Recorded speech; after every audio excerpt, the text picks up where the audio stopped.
Welcome to our channel మయతం. మా మంత్రం యా యంత్రం తా తంత్రం. ఈరోజు మనం చర్చించుకునే విషయం ఏకాగ్రత.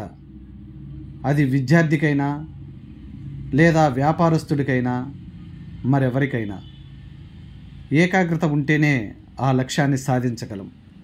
ఏకాగ్రత అనేది మన జీవితంలో అత్యంత ముఖ్యమైన విషయాల్లో ఒకటి.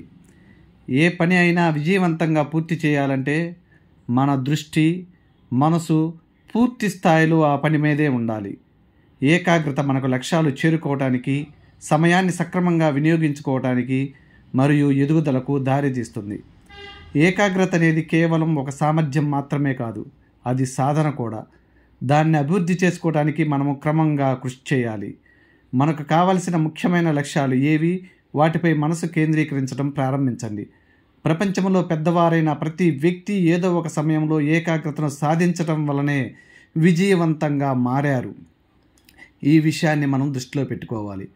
ఏకాగ్రతకు ప్రధాన శత్రువులు వ్యాకులత, పక్కదారి పడటం, పనికి సంబంధం లేనటువంటి విషయాల్లో మన మనసు భ్రాంతికి లోనవటం.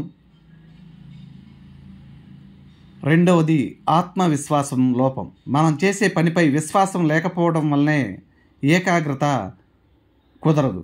ఈ రెండు మనకి ప్రధానమైన శత్రువులు. అనేకదంతం భక్తానాం ఏకదంతముపాస్మహే. అనేకమైనటువంటి ఆలోచనల నుండి ఒకే ఆలోచన వైపు మన దృష్టిని కేంద్రీకరించాలి.